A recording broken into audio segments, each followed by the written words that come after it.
Dude, this is the craziest election in U.S. history, no question about it. Adult movie star. 34 counts. Each of those counts carries a maximum of 4 years in prison. He looked like an old man now. It was hard to watch. Strong figures, public figure. Assassination attempt number 1 on Trump. That's crazy. Terrible. This is abusive to have him on stage. Trump cannot vote for the election he's running in. Never before have you had this situation. I'm going to predict it here. Hi, everybody. Welcome back to the Culture Clash podcast, where Russian American consultants discuss and debate some of the hot topics in the news this week. With that, I'm Michael. I'm Vlad. Hello, everyone. And today, with only 2 weeks left for the U.S. elections, we will do the special episode where we will do the overview of the 2024 race, and we will check the background of this race, and we will even make our own predictions. So with that, Michael, over to you. What is your review framework? Thank you, Vlad. Again, special episode, single topic, but we're going to break that down into a few parts. I think this race is the most unique, the most interesting, and the most dramatic, possibly in American history. So with that being said, I want to break it down into 4 sections, 4 topics that we cover. One being the 2020 race. I don't think we can look at the 2024 race without understanding the context of 2020. Makes sense. After that, I want to go into the Biden presidency and how that's impacted the race now, and sort of that bringing us to where we are today. I want to then go into the primary process between the Democrats and the Republicans, what happened with all that. I want to then go over the 2024 race itself, where things stand, how everything has sort of developed and transpired. The most dramatic and interesting election, again, probably in American history. And then finally, as you said, make the prediction. You said dramatic or traumatic? Oh, wow. Good point. Dramatic, but you could call it traumatic depending on who wins and depending how the results turn out. So let's see. Do you want me to just go into it sort of from the top, or how do you want to approach this? Yeah, so just... I think maybe like from me as someone outside from the American elections and from the American political system, I think to me, like one of the biggest questions that I personally have is like, first of all, how we got there, how we end up in the situation where we have a candidate who has been like convicted in the crimes, who has been under investigation, and everybody thought that he's done, and now he's basically like, he's the favorite. So this is one of the questions that I personally have. And then, yeah, overall, like I think, for the most people who are outside of American political system, they don't really understand how it works. Why is it so unpredictable, or it seems to be so unpredictable? And then also, like, it is claimed to be very democratic and all of this, but we all understand that people do not elect directly. So how it all works. And yeah, I'm sure there have been a lot of different incidents and different news, and we don't know about them. So yeah, go ahead with your framework, uncover it, and I will bump you with more questions on the road. Excellent. That sounds good, Vlad. And again, as you said, jump in, any questions, anything. I'm going to go very deep into the topic here, so feel free to jump in. Again, I think what's very important is this election is pretty much defined by... If we want to look at the last 8 years when Trump entered the political scene, I mean, I think probably historians will call this the Trump era, because whether you like it or not, he's been the overarching political influence on the country. So in 2016, obviously, he won the election, became president for 4 years. Then he lost as the incumbent president, but remained essentially the most influential political figure in the Republican Party. And again, uniquely had the capacity to run again, despite the fact that he had lost the election. So we've been dealing with Trump in one way or another in our lives in the political scene for the last 8 years. So with that, I want to go into 2020, how we got here, how he lost, and then sort of eventually get to where we stand now. So it's been an unbelievable roller coaster if you go into American politics over the last 4 years. So if we're looking at 2020, prior to 2020, so again, as the re-election race was gearing up, late 2019, there was something dramatic that happened where Trump actually was impeached. He was one of only 2 other presidents who've been impeached in American history. Who are the others? It was Bill Clinton was impeached in the 90s, and then it was Andrew Johnson who was impeached in the 1860s. So literally in American political history, right, you've had 46 presidencies, only 2 presidents have ever been impeached. And contrary to what sort of popular opinion is, or sort of common understanding, Richard Nixon was not impeached, which is what most people think. He actually resigned before impeachment. So anyways, okay. very rare process, right? You typically don't get an impeachment, which is the attempt to remove the American president from office. And he was actually impeached twice, which we'll get to. So again, December 2019, the House of Representatives in the U.S., again, the majority were from the opposition party, the Democrats, had sort of passed articles of impeachment against Trump relating to a phone call he had with the president of Ukraine, Volodymyr Zelensky. So I don't know if you're sort of familiar with this story. But again, essentially Trump had a conversation with him, was asking Zelensky to find information about a sort of supposed scandal between Joe Biden's son and alleged corruption. You're familiar with the story, yeah? Yes. So at some point during the Obama presidency, Biden had bragged on camera about, I wanted to get the attorney general of Ukraine fired, and we threatened to withhold money, and we got him fired. That was Biden's actually on camera saying that. We're leaving in 6 hours. If the prosecutor's not fired, you're not getting the money. Well, son of a bitch. Got fired.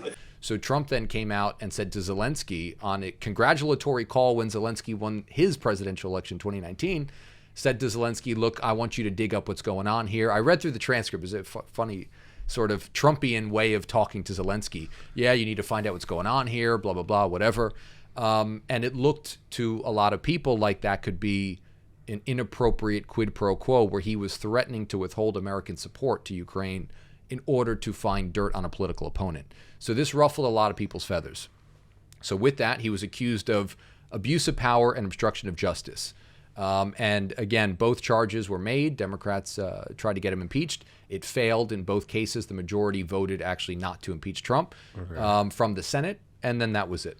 So again, the process is the House of Representatives votes to impeach. The Senate votes to convict. So the Senate, in this case, even the majority did not vote to convict him. You want to convict a president and remove him from office, you need 2/3 of the votes in the Senate. They didn't even get a majority. Fine. So that was, again, Trump was riding very high. He had just won the impeachment trial. And then shortly after that, he was actually looking as strong in the polls as he ever had been up to that point. So there was a poll taken in February 2020, very ominous timing. We know what came after, that actually showed Trump in the not in the lead, but having a net positive favorability rating. So Trump has been historically, there's been more. So, for example, when you take the polls on favorability, unfavorability, the majority of folks have historically found him to be more unfavorable than favorable. Doesn't mean they're not going to vote for him, but it just means his favorability rating is what we call underwater. It's negative. So it actually turned positive for the first time in his entire presidency. So things were looking quite good for Trump. In 2020, he was leading in some of the polls in some of the key swing states. It looked like he might be the favorite. Then what happens? This is an interesting point. Let me jump in over here. I think we will cover it also later in your topics, but it looks like when everything is super dark, basically like the probability of impeachment was like one of the darkest hours, you win, and then you basically like you become in favor. Like it's like the high moment. Yeah. Like to me that sounds very, very controversial in a way, because like just like 2 minutes ago, half of the country thought that you are a bad guy. And then basically 2 minutes later, since you proved that you are not the bad guy, or not necessarily proved, but like you won this, everybody starts thinking of you as a good guy. He looked like the victor. He looked like he had overcome what was an obstacle. Of course, Trump, typical Trump, called it a witch hunt, said it was a perfect phone call with Zelensky, said this was a political witch hunt, all the things you would typically expect. And again, it made him look, pretty strong, and he had, again, overcome and fought off the impeachment trial. Now, again, what happens right after that? The first U.S. COVID case, January 21st, becomes a global health emergency. February 3rd, the U.S. declares a public health emergency. February 2nd, Trump actually restricted travel to and from China. So it was actually one of the first Western countries to do that. So again, Trump had touted, look, I stopped us, from traveling to China, try to protect the country, et cetera, et cetera. He declared COVID a national emergency on, what was the date here? March 13th. Then on February 10th, so going back a little bit, Trump had said, and he was famous during COVID for saying a lot of things that he would eventually probably regret, and that I think a lot of people looked at and said, why would you say that? It didn't look good. It didn't age well. So for example, February 10th, Trump says COVID will miraculously be gone by Easter. So he had said that back in February. Obviously that didn't age well, didn't quite happen. And this would build up into a narrative which would eventually help to cause him to lose the election. And we'll get into that. But essentially then Trump signed March 27th, a big COVID relief package, the biggest economic recovery package in U.S. history. April 16th now, Trump was talking about reopening the economy before Easter. So again, trying to almost will the country to not be concerned, sort of let's ignore this, let's get over it, whatever the case was. Then April 23rd, another comment that Trump, I'm sure, would have regretted later. Very famous press conference. Do you know what I'm going to say? Go ahead. Okay. I didn't follow that closely. Okay. Am I boring you already? Because we got long topic here. Trump had mentioned that, and sort of openly asked at a press conference if we can treat COVID or cure COVID using UV radiation, using light essentially, and also suggesting that maybe injecting disinfectant could treat or cure COVID. He said that on national TV. It was a big press conference. Right, and then I see the disinfectant where it knocks it out in a minute, 1 minute. And is there a way we can do something like that by injection inside or almost a cleaning? Because you see it gets on the lungs and it does a tremendous number of the lungs. So it'd be interesting to check that. So that you're going to have to use medical doctors with. But it sounds interesting to me. With the sort of heads of the American health apparatus sort of looking on from the side, it didn't age well either. So people were making fun forever. Oh, Trump literally just said, inject yourself with bleach. He literally said, just go out and stand in the sun, and that's going to sort of fix your COVID issue. So that obviously didn't age well. Why?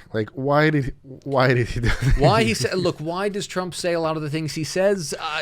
I don't know. You don't know. I don't know. I don't know if he knows, frankly. I mean, he's at times prone to a lot of comments that I think don't age well. Okay. And those were some of them. And that was pretty, I think, a pretty low moment during the pandemic. Then again, so in that 2020 election, so we're seeing the narrative build of, again, Trump was looking very strong February 2020. The COVID pandemic hits. Trump has to deal with it. The country's dealing with it. He's saying a lot of things that obviously scared a lot of people. Like, what are you saying? Are you really taking this seriously? Are you in control here? So I think that started to really put a dent in his support. And I think in America at that time, overall, social picture looked pretty grim. Exactly, and I'm about to get to that point. May 25th, you know what happened, I assume, going to that point. Maybe not to the dates. Fine, but where I'm going with it, I'm sure you're going to know once I say it. George Floyd was killed. Oh, okay. So, yeah. And that set off, of course, obviously that was a social nuclear bomb, more or less. Yeah. So George Floyd is killed during his arrest. Starting the next day, May 26th, you had huge protests that by most estimates were the largest in American history, largest social protests ever in the U.S. Also, you're talking about Black Lives Matter. I'm talking about Black Lives Matter. I'm talking about everything that came after George Floyd's death. Exactly. And again, that's the time when everybody was putting black squares on their Instagram account, and it was global as well. You had global protests in a lot of other places talking about racial injustice, all this other stuff. On the backs of that, so adding to the sense that everything was out of control, those protests also caused the largest damage to the country from an economic perspective in history. Yeah. So over $1 billion, worst damage from civil disorder in history. Locations that have been burning in Kenosha, Wisconsin over the course of the night. A second night since Jacob Blake was seen shot in the back 7 times by a police officer. So now you've got COVID, where Trump is saying some things that don't make a lot of sense. You've got huge protests and obviously sort of scenes of chaos in the country. And obviously that was impacting his support. So he started to then trail pretty significantly in the polls. And you had the case rises. I remember the number of cases in America at that time was massive. I remember these grim pictures in Manhattan where you had this, how you call them, the moving basically the stationary, moving places where you have the patient immobilized. Yep. just in Manhattan. Yeah, it was very bad. It was very and bad for Trump in particular was right before the election, a huge spike. And I think that might have been one of the biggest spikes during the pandemic. Again, it hit like September, October. It even hit Trump, which I'll get to. True. But on top of that, so actually, yeah, that's the next point I wanted to make, was that he was hospitalized early October with COVID. Very severe case. He was treated with all this emergency sort of experimental medication. And it was, another moment of, again, in this crazy year of pandemic, huge protests. Now the president himself is in the hospital in a very serious condition in the middle of a presidential race like a month before the election. So that was wild. And then you had, as part of the pandemic, a bunch of states that changed the laws to make mail-in voting easier.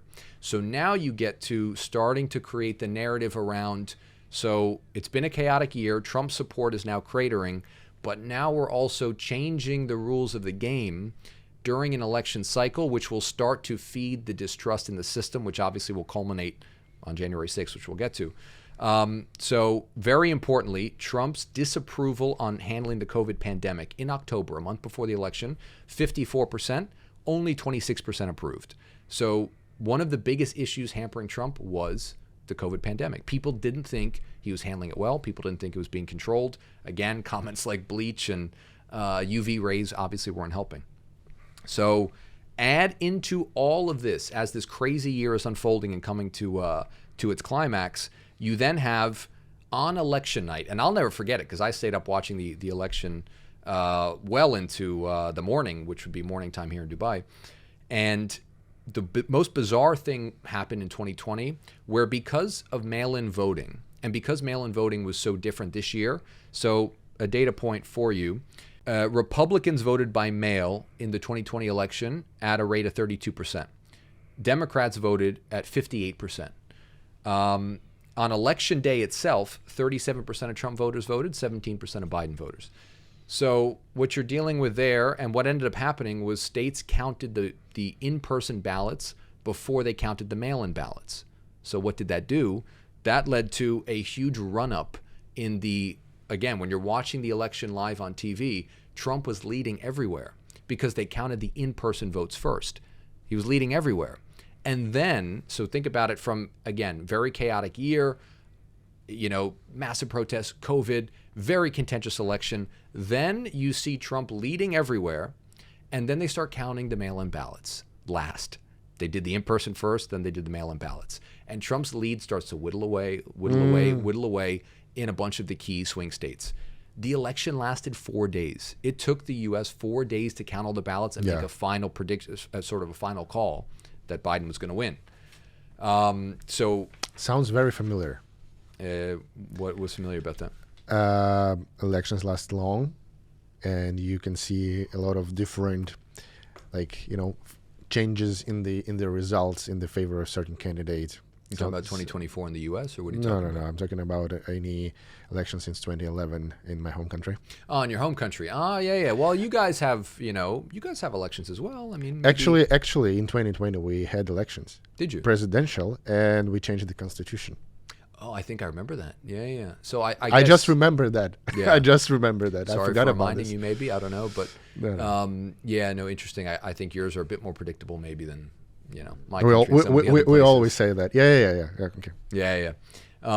So again, what did we see? It took 4 days for the U.S. to count the votes. That pissed off a lot of people. And again, that was very unusual. So as long as I had been alive watching elections, we pretty much knew on election night, maybe early the next morning. This time it took 4 days. So people were on pins and needles waiting. What's going to happen? Who's going to win? They're counting the votes, and it's just little by little by little. And eventually Biden took the lead and won by 44,000 votes across 3 swing states. Now, he won big in the national election, but as we talked about, I think it was the 2 episodes ago, we do state-by-state voting. So in 3 of the key swing states, he won only by 44,000 combined votes, and that was the election. So again, Poland was able to hold an election during COVID, same-day results. New Zealand held an election during COVID, same-day results. So the Americans were looking at this, and Trump, and the right wing was very upset, right? So then we know what came next. The night of the election, so like 2 in the morning, the next morning, Trump was leading in a lot of states, but the media started reporting, look, a lot of the votes still to come are going to be Democrat votes. Trump declared victory at 2 a.m. the next morning and said, we're winning, it's over, we won.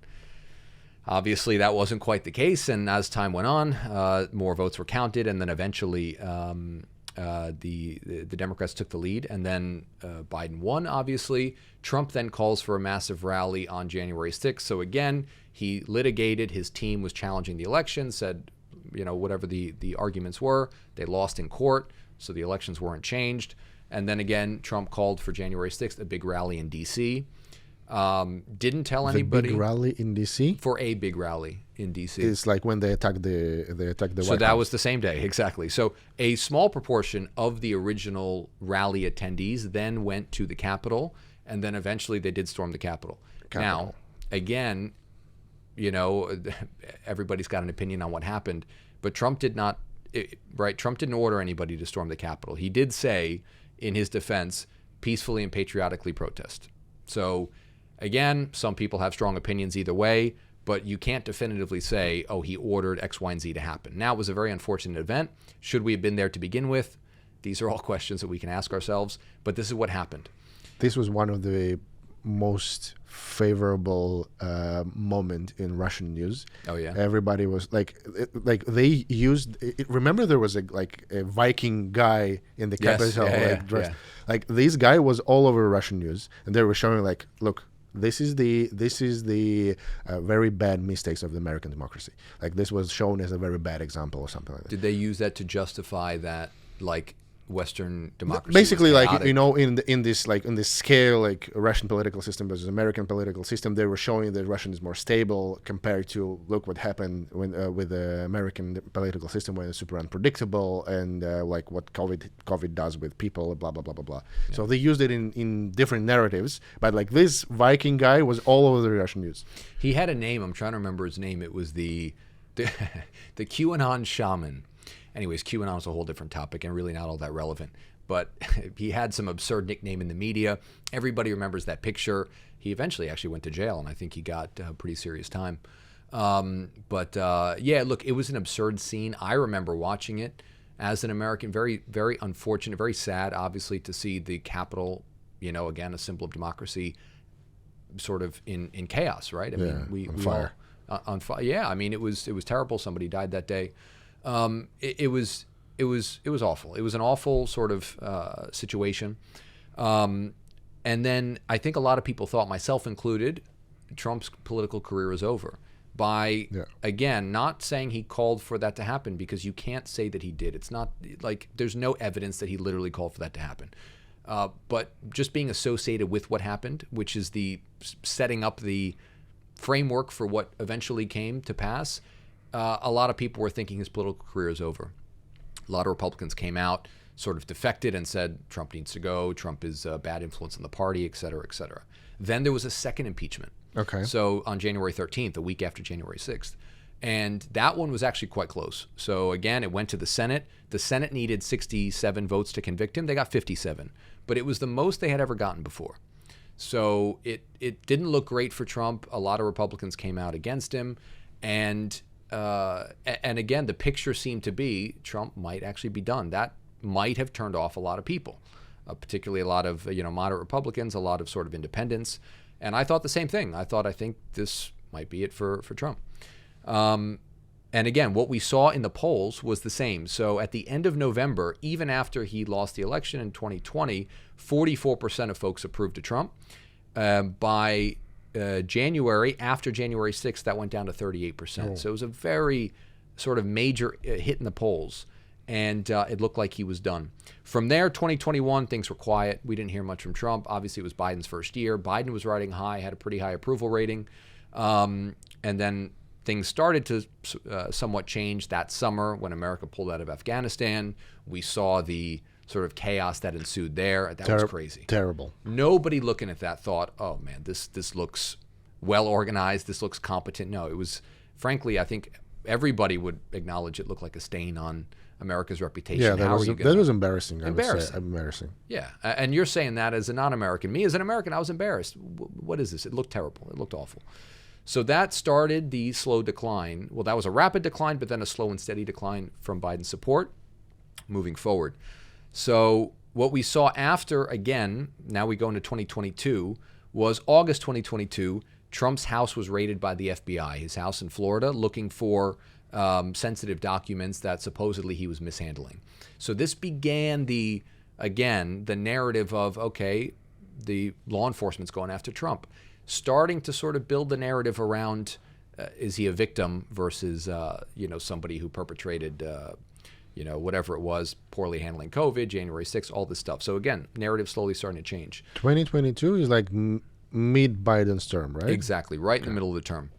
And then that November 2022, you had Ron DeSantis win. So you've heard of this guy, Ron DeSantis? No, tell me. Okay, he's the current governor of Florida, a Trump acolyte in many ways. So Trump elevated this guy, endorsed him in 2018 in the governor's race in Florida, a very key swing state, Trump's current home state. And again, he won in 2018, narrowly becoming governor. And then in 2022, he pulled off and got a lot of headlines during COVID for being one of the few governors who stood up to a guy named Anthony Fauci, who was the, was leading the medical response from an American perspective in terms of policy, setting recommendations. He was one of the first governors to say, keep your states open. We're not going to restrict you. Florida is, I think he even said like an open state, whatever the case was, a freedom state, encouraging people to come to Florida, don't lock down, and was very sort of against all these restrictive COVID measures. That made him very popular. He won in 2022 by the largest margin of a Republican in modern history by almost 20 points. So Florida is historically a swing state, and a Republican governor won by 20 percentage points. Suddenly everybody's thinking, Ron DeSantis might be the next best thing. Look at how he's handled Florida. Look at the support he's gotten. He just won Florida by 20 points, a swing state, a state that was as divided as America. So now the narrative was, could Ron DeSantis be the new Republican standard bearer? Do we ditch Trump? That brings us into 2023. So 2023, Trump was leading in February of 2023. So again, a year and a half ago, he was leading against DeSantis in the polls by only 8 points. The former president locked in a fairly close race with DeSantis, again, by 8 points. And then everything changes. So I remember watching it and I was thinking, I think DeSantis is going to be the guy. I think Trump might be done. Everything shifted on the first indictment of Trump, March 30th. So again, a month and a half after this moment in the polls. And Trump is formally indicted for falsifying business records going back years, right? Going back to before he was president. By April 10th, what is that? 20 days later, he was up by 30 points in those same polls. Once they indicted Trump, I think it was the state of New York. Once that happened, it was like a groundswell of Republican voters, and people who were prepared to ditch Trump came in to rally to his defense. And suddenly, again, 8-point lead becomes 30 points. Trump never looked back after that. Shouldn't it work the opposite way? You would think. And that's what the media was saying. The media was saying, look, now he's been accused of felonies, very serious crimes. He could face prison time. But Trump's brand had been from day one, I'm the victim. They're out to get me. They're out to get me. So all that did was light a fire under the Republican voters to say, maybe they are out to get him. That was sort of the psychology, right? So it was a bit like a country who's attacked unifies around the leadership. And I think that's really what happened in the Republican Party. I mean, how else can you explain 8-point race becoming a 30-point race, and overnight he became the favorite again? He never looked back. Never after that did he dip below a 25-point lead in the polls. It was a unbelievable turn of events. Shortly after then, CNN, inexplicably to me, as somebody who's been following politics, brings him back on. So CNN had tried for most of Biden's presidency up to that point to keep Trump out of the limelight, not highlight him, not promote him. Then they bring him on for a town hall and put him in front of a totally pro-Trump crowd. I think this was in April of that year. And Trump looks strong in front of a cheering crowd, in front of all, his supporters. And suddenly the race turned 100%. And he's the favorite again. I thought CNN is a very pro-democratic channel. I mean, they tend to be. They tend to be, not a fan of Trump. But whether that was a mistake, whether that was for ratings, whatever it is, I'm sure it got good ratings. But that combination of events, particularly the indictment, Trump suddenly becomes the favorite overnight all over again. It was like the Republican Party fell in love with him all over again. It was unbelievable. So then what happens? You get 3 more indictments. So June 8th, he gets indicted for mishandling classified documents. This is all 2023. August 1st, he gets indicted for attempting to overturn the 2020 election. August 14th, he gets indicted for attempting to overturn the Georgia election in 2020. And now you can Georgia as a state or Yes. Georgia as a country? Georgia, no, definitely not the country. Not the country, the state. So think about this now. So that first indictment was rocket fuel for Trump support. Now you've got all these other cases coming out, and now suddenly the Trump people are saying, look at this. It's obvious you're targeting him. It only furthered his brand. And from there, he never looked back. My first thought about this, he creates it himself. You can make that argument. You can. Sure. You can make that argument. And nobody's saying he didn't, by the way. Trump, I think if you analyze his phenomenon politically, it's, he might say things, he might do something that, again, really impresses and really, garners a lot of support. And yet he's got a tremendous penchant for stepping in his own mistakes, right? Like he'll make the mistake, he'll work his way out of it, and a lot of self-inflicted wounds, definitely. Okay. Again, he didn't have to call for the rally on January 6th, but it happened, it hurt his support, and then suddenly he gets indicted, and then he becomes, again. Yeah, like I understand it's like way too risky, but like if you think, like in the conspiracy, in the conspiracy mode, like thinking that all the politicians, like they tend to play with the game, like I think like the obvious thought is like, okay, he concocted this himself. But which part is that, getting indicted? Yeah. Like all these like four different cases, like he could just, I don't know, like these were all elected and appointed Democrat judges who had filed these cases. That doesn't fit the theory. I was going to say, I well. think that would be one of the most controversial theories. I've never heard that one before. I have to admit, did Trump somehow convince people to? Yeah. So outlandish theory, but look, all theories are respected. But I think quite fanciful, if you ask me.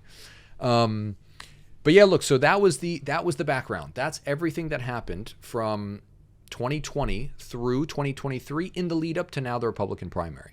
Then it gets much simpler after that. So again, Trump was looking weak early 2023.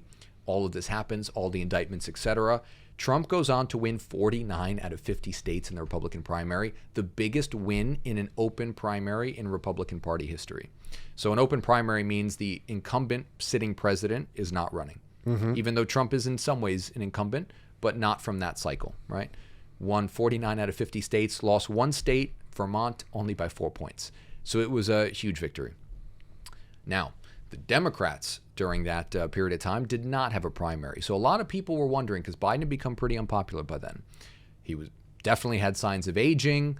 There was a lot of things going around the internet. I mean, we would talk about it, yes, in the office, going out. It's very like, I think he became more like comic guy from the internet with all his like trying to shake hands to Invisible Man and all of this.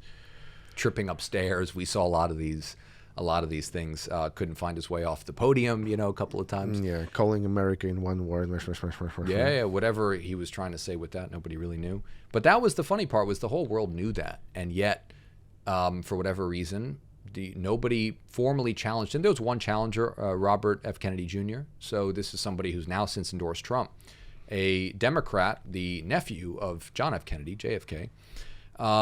He announced a run, but the Democrats did not hold open primaries. So again, Biden was ushered in and he was the candidate. And what was interesting was starting in November of 2023, right before the votes started coming in for the primary, Trump never trailed in the polling average. So the polling average that I cite is sort of my preferred metric. So it's the Real Clear Politics, which takes an average of all the polls and then produces an output. Never trailed in the average of polls in the national vote. And if you compare that to 2016, this was unbelievable, because Trump never led in the 2020 polls, never led in the national race. He only led in 2016 4 days, the entire race against Hillary, consistently trailing nationally. But yet he didn't trail for a single day from November 23rd onwards. So Trump was uncharacteristically strong. So again, think about where we came from. We came from COVID. We came from the Black Lives Matter protests. We came from January 6th. We came from 2 impeachments. Trump was at the bottom of his political career. And then suddenly, like a rocket ship comes out of nowhere. And again, it only took an indictment. Biden became a lot less popular. Inflation was very bad. Obviously, the pullout in Afghanistan. There was a lot of things happening in the country people weren't happy with. And suddenly now Trump is the favorite going into 2024. So really, unbelievable. Anything so far from your side? Should I keep going? No, I think I keep throwing some of my thoughts. Yeah. Like, I would just say that, like, at a certain point of time, like, me personally, again, like, being outside America, like, not being involved in the political system, that not being, like, not even observing all of this, I think somewhere in especially like in 2022, where we had like other problems and more urging news, like back in Russia. I was 2022. Yeah, I even like forgot about Trump in general. Like I didn't even consider him. Like I didn't even think whether he's gonna be the candidate for the next election round or not. Yeah, and I think a lot of people, that was what was going on, I think, behind the scenes in American politics, was everybody was wondering, is his career over? Is sort of the the shadowy figure hanging over Republican American politics? Is he still there? Is he still the sort of the alpha in the Republican Party? Or is he going to either step aside, or is somebody going to take him down? Nobody could. They tried. Ron DeSantis entered the race, really pissed off Trump. Trump had a lot of negative things to say about him, viewed it as a betrayal. A lot of former Trump allies came out to run against him, and Trump crushed them all. Wasn't even close. So all that was happening in the background. But again, what helped that process, obviously, was Biden's unpopularity. So you look at everything that happened, 2021, again, Afghanistan, inflation, the conflict in Ukraine, obviously, added to the inflationary issue, added to the sense that things were chaotic around the world. And obviously that cratered Biden's support and at some level helped Trump as well. So that all was happening at the same time as we then got into 2024. So now we'll go into the race itself in 2024, which I'm saying not only has the run up to this been the craziest, this is the most insane U.S. election in history, 0 questions, no argument. If you I ask remember me. we talked about this. Like you had your view on this. Like why is it so crazy? Yeah, I hope you will share it. Oh, of course I'm going to share it. I mean, what's all this preparation for? Dude, this is the craziest election in U.S. history, no question about it. Let's start. May 31st, 2024, the primary is over. Trump has clearly, destroyed the competition. He's clearly the candidate. At May 2024, at this point, Biden is still the candidate. Is still the candidate. Yes, running behind Trump. So again, Trump is consistently winning 2 or 3 points nationally. He, again, had only led 4 full days in 2016 in the national polls, yet won the election. Trump is winning like substantially, 2 to 3 points consistently. Did not trail a single day since November 2023. So totally different dynamic. The Democrats are concerned. Is Biden our guy? What's going to happen? Then, May 31st, Trump is convicted on all 34 counts of illegally trying to influence the 2016 election because he paid hush money, essentially signed an NDA with, let me say this correctly, adult film star actress Stormy Daniels. So there was some, reporting that Trump may have had an encounter with this adult film star at some point. And the allegation was that he had paid her. Well, I think it's not an allegation. I think it's pretty much confirmed that he had paid her a certain sum of money in the 6 figures to not talk about it. So he was then convicted of trying to, and supposedly that was to influence the election. So he was convicted of that, illegally trying to influence the election by essentially having this hush money arrangement with the, again, adult film star actress. How is it all connected? Like, how do you connect the dots between the adult movie star, elections, like? Well, you gotta ask the judge and the jury. So they're saying that apparently he did it like the summer, or he did it like very, like, I don't know. He did it somewhat in the election cycle. So he'd already declared his candidacy for president, and then made this arrangement with her. Anyways, I agree with you. Okay. I thought it was kind of silly. It was like, come on. I mean, the guys, you're allowed to sign NDAs with people, right? So now, however, the justice system declared, okay, they thought it was trying to influence the election. Okay, fine. So 34 counts. Each of those counts carries a maximum of 4 years in prison. So he could face serious jail time, at the whenever the decision is laid down. So now that added to the dynamic of the race that he became the first former president convicted of a felony. So now he's a convicted felon. He cannot even vote in the election he's running in. This added in. I want to highlight this phrase. Yeah. I Trump cannot vote for the election he's running in. Unbelievable. This is again never happened before. A former president who's also running for president, convicted felon, can't even vote for himself, but everybody else can. So crazy dynamic. Then, even crazier to this already insane presidential cycle, Trump and Biden agree to a debate with completely different rules than would typically be the case. One thing I want to highlight, and this really jumped out to me, it was the earliest debate in American history. So to give you, earliest in the race. In the race. Mm-hmm. So let me step back a little bit. The election is always held the second Tuesday in November. Yep. Always. That's in the Constitution. The political parties nominate formally. They hold a vote at their party convention. So the Republican Party meets typically in July. The Democratic Party typically meets in August. The primary race is run by the parties themselves. So the parties will have this race. People vote for the party candidate. That convention is where they're formally nominated. So each party has a different mechanism, by the way, to elect their candidates. The Republicans say, you need to win X, Y, and Z votes. The Democrats say you need to win X, Y, and Z votes, and possibly you also need support from some of the party, officials and all that. They do it on their own. So typically, you would have your debate after the conventions are done because that's when you have the two formal candidates. Well, not this time. June 27th was the debate. The earliest debate in American history up to that point, September 21st. So already sort of a bizarre situation.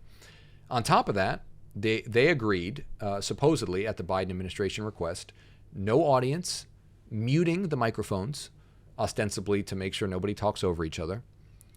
You know what I mean? Once again, no audience. No audience. No audience. Okay, No so live audience. it's just two people debating with themselves. Yeah. And Well, with the moderators as well. Okay, and they are not muting the microphones.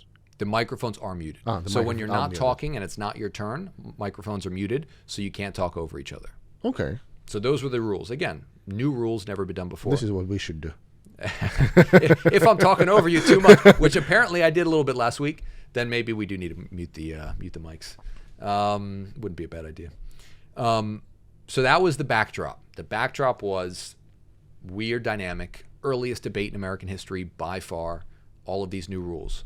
What happens then? I think everybody saw it. It was the debate heard around the world where I'm now speaking purely as an American. I've watched every single one of these debates since I was probably like 8 years old. I've never seen anything like what that debate was. Did you watch it? Did you see any of the highlights? Highlights. You saw some of the highlights. Yes.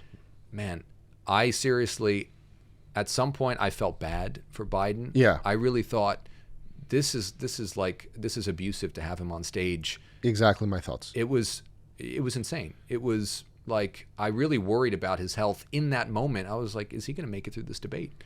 It was hard to watch. As an American, regardless of your political background, it was sad. I really thought it was sad.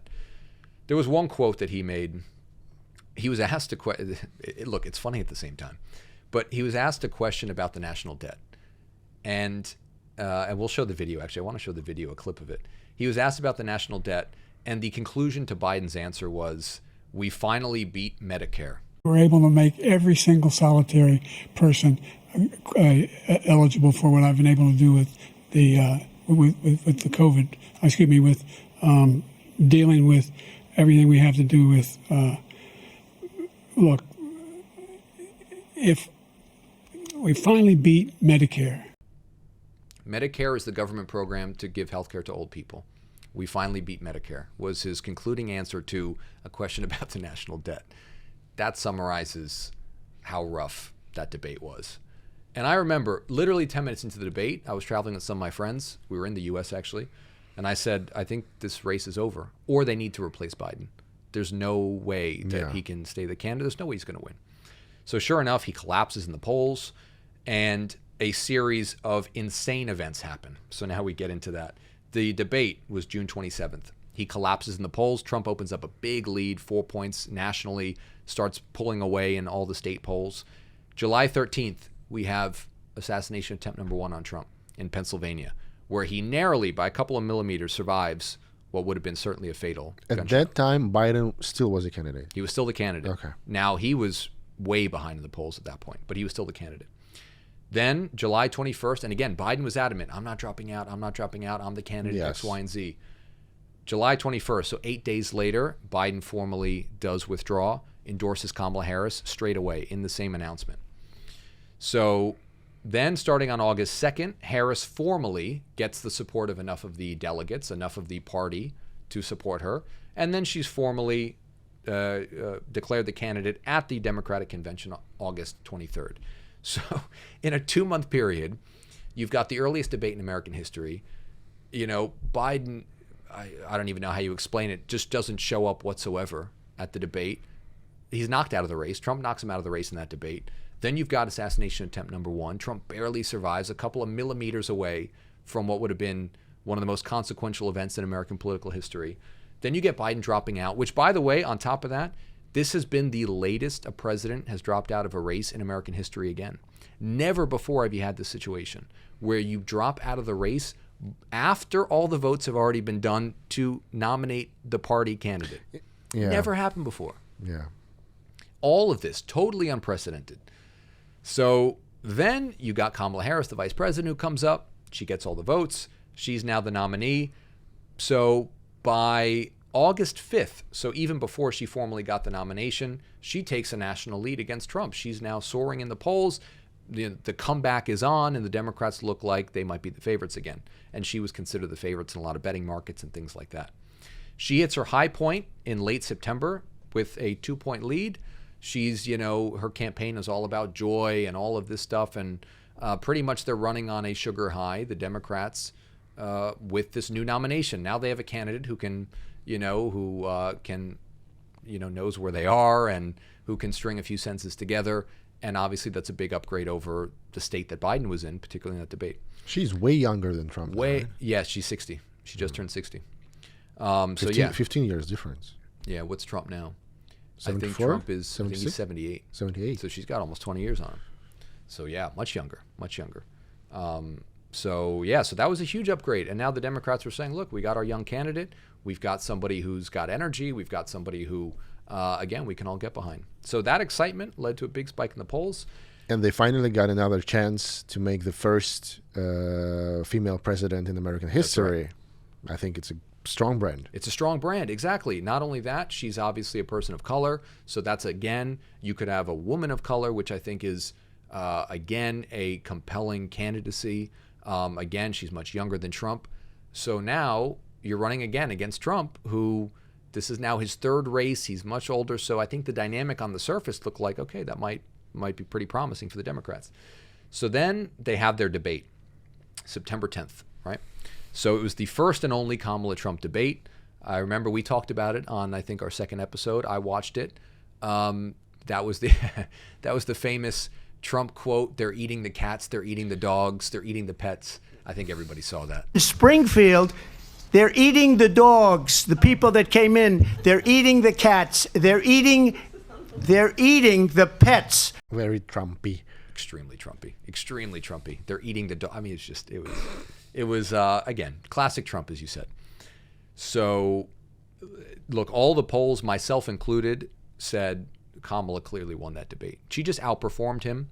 No matter what you think about the issues, no matter what you think about X, Y, and Z, she came across, I think if you're going to be objective about it and remove yourself from your political leanings, she looked stronger. Yeah. And the polls... I saw the highlights again. And you say, yeah, definitely. He looked like an old man now. Exactly.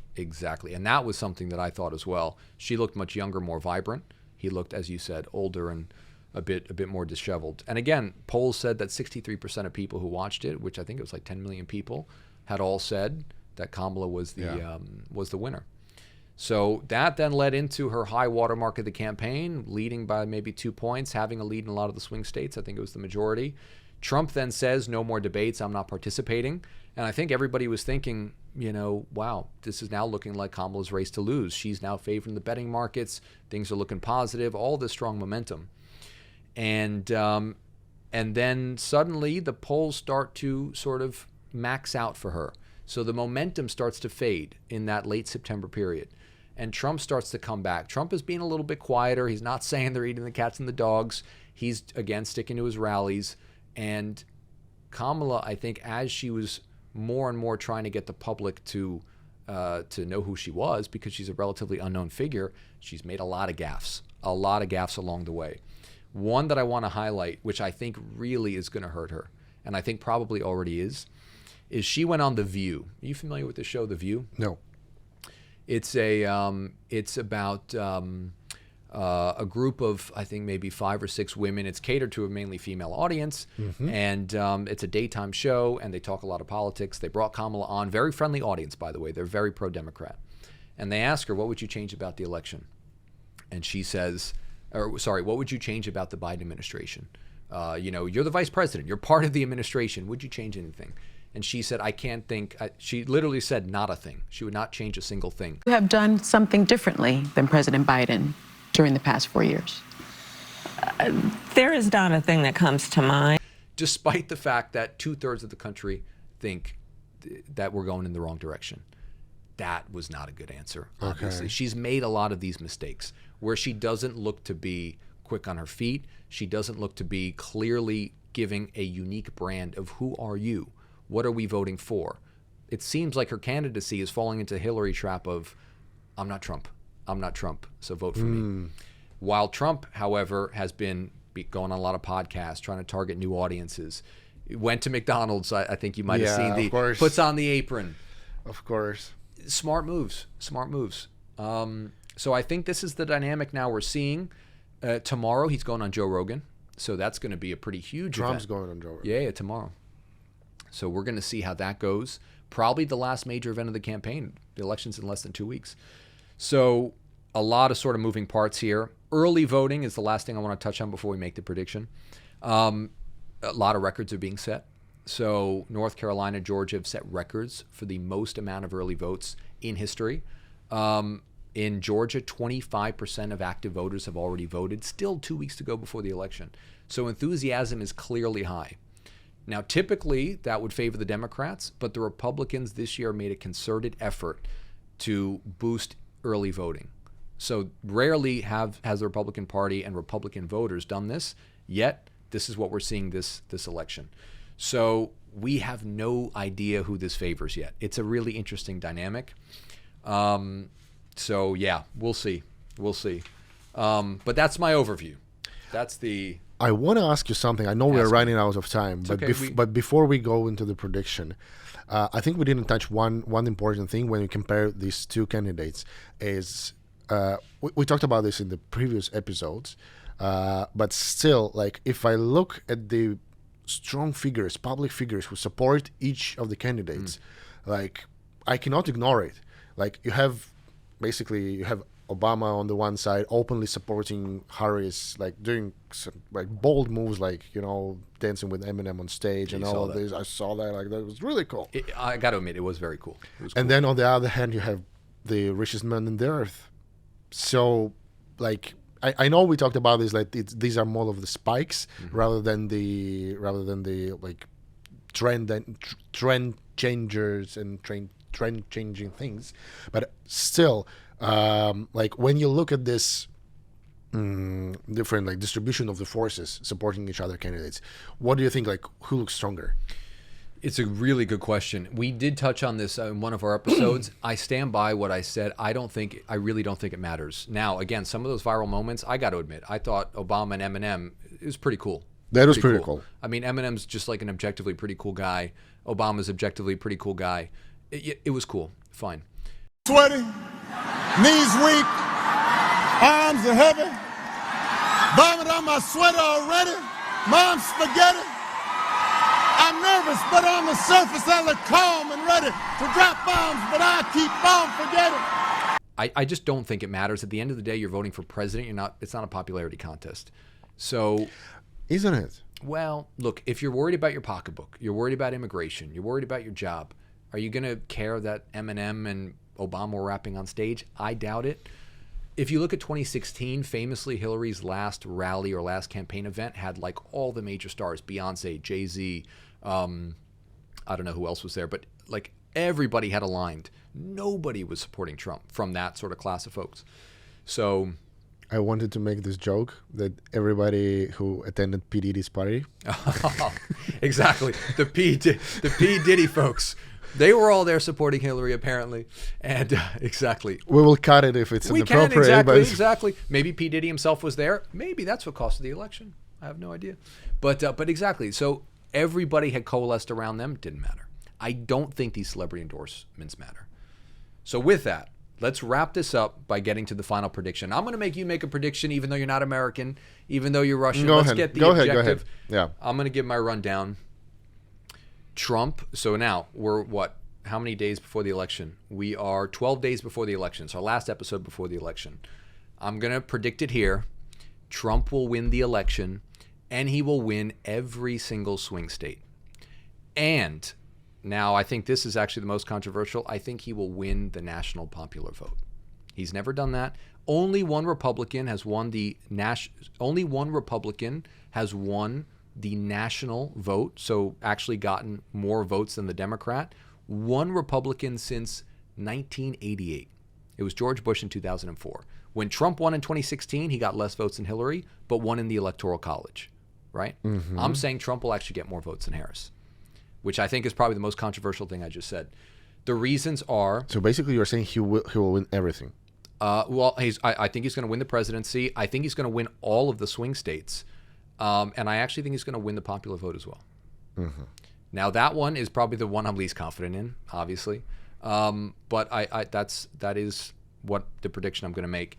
Now, if I go through the swing states again, he's now leading. So we had that episode 2 weeks ago, and he wasn't leading in all the polls. He was leading in 5 of the 6. He's now leading in all 6 polls, in all 6 averages. And now if you add Nevada as a swing state, he's leading in all 7. Historically, he's run about 1.5 to 2.5 points stronger than the polls. So I'm going to go by historical data. The current polls, I think he wins all the swing states. The national election is now 0.2 points in favor of Harris. It's never been that close the entire race. So there's clear momentum on Trump's side. It's nothing. It's a dead heat. So again, historically, he's outperformed the national polls as well. 1.5, 2.5 points. Trump is currently polling at the largest African-American support for a Republican since 1960. 1960. That's 64 years. The largest Latino support since 2004. He's got a 16-point lead with men, however, trailing 14 points amongst women. So you got the largest gender gap in history. Now that's going to be important. That's his biggest weakness. Women do vote more than men on average in American politics. That's his biggest weakness. If women come out and outperform and do come out and support a Kamala even more than that 14 points, then Kamala can win. And again, the race can still be close. If he wins by a small amount in each of the states, it'll look like a big win, but in reality, it'll be pretty close. And I think that's what's going to happen. A narrow margin across all of these states. But again, 2/3 of the country says the U.S. is on the wrong track. The favorability gap between Harris and Trump is smaller than the gap between Hillary and Trump. That's good for Trump. Again, typically polls undersample Trump. The top 2 issues are the economy and immigration. Trump is leading on both. I don't see how, if you look at the numbers and you're honest with yourself, you divorce yourself from the politics, I don't see how you can tell me Trump is not the favorite, and I think he's going to win. And I told you, I think he wins all 7 swing states. I think he wins the national popular vote, and I think we're going to get 4 more years of Trump. So you're not saying he just win. You're saying he will win big. I think he'll win big in the Electoral College. It'll be a very close election. This is the most important one. Of course, yeah. So again, the points in the states, I think he'll win that pretty easily, but it'll be by very small margins in each state. Mm-hmm. So again, all he needs is 1 more vote in a state. He gets all the points from that state. So the numbers will be very close, but the Electoral College, I don't think will be close. And I think he, again, will get more votes nationally than Harris does, which would be very unlikely. And that's also my prediction. I think, again, that's the most controversial prediction I made. But what's your take as a no dog in the race, as a Russian, as a, I don't know. Do you have a view? Do you have anything? I've seen several reports and several, like researches about who is more favorable candidate for Russian-American relations or something like that. And now, like when you were talking about all this background, what happened for the recent 4 or 5 years, I remember when it was first Trump's term, when he won the elections, I remember there was very like hilarious reaction in Russian state because Russian Duma, which is like the House of Representatives, they were actually applauding that he won, because everybody was like, okay, Trump will be the like that guy who will become like the Russian friend. And I think basically a lot of people, they even said like there were some interactions like Russians, like they meddled with the election, they helped Trump to win. It turned out to be the opposite, actually, because like he was like, I think he made the harshest like international policy against Russia. Then now, of course, like we all understand that the relations have, like, I don't know, they have never been wars in our lifetime between those two countries. What I think is it does not matter that much for the relations of these two countries, which of the, like, whether it will be Trump or whether it will be Harris. We all heard that the Russian president, he said that Harris is more favorable because she's more predictable. I don't know. Like, I think like he was trying to make the joke. I agree. He was trying to make a joke, as he always tries.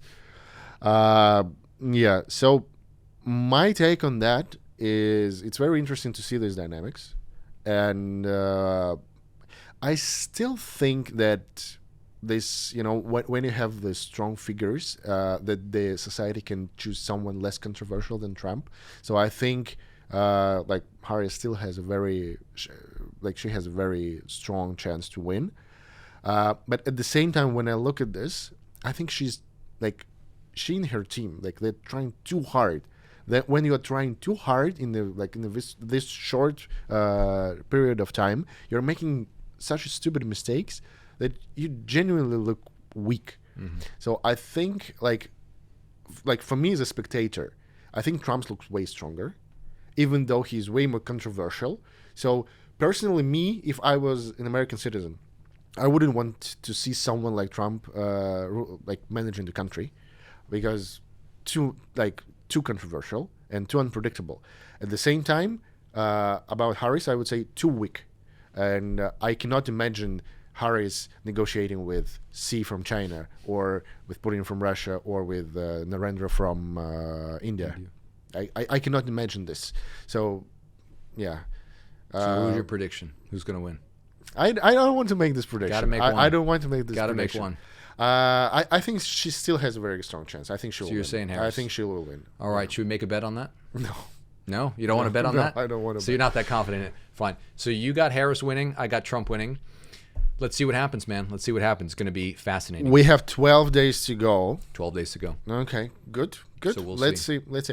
Do you know, by the way, like, last question, will it be again like this 4 days, or it will be 1 day election? It's a good question. I think unclear. Some of the states it's still unclear. We still don't know exactly how it's going to go. Most likely it'll be not 4 days. So all these early votes are, again, they're going to, some of the states are allowing them to start counting now, which is good. So it's going to go quicker, the process, or they're going to be able to start counting very early on election day. So again, you're probably going to get a lower percentage of mail-in votes. Everybody's expecting it will be much quicker this time. And you're not going to have the big separation, most likely, between the Democrats and the Republicans, where Republicans voted in person, counted first, Democrats second, which is healthy. We want to see it, be relatively quick. So we'll see what happens. We'll see. On that, I think we need to wrap up. Yeah? Yeah, we're out of time. We're out of time. Okay. Yeah. Okay. Let's wrap it up. Excellent. Well, thank you, Vlad. I appreciate the discussion and you letting me drone on about American politics. And thank you to the audience for tuning in again. and we'll be filming again, in 2 weeks. So, so thank you again, everybody, for tuning in to this episode of Culture Clash Podcast. We'll see you guys next week. And again, if you like our content, subscribe on YouTube, follow us on Instagram. And again, thank you for watching. Thank you, everyone, in Culture Clash Podcast. See you. Thanks.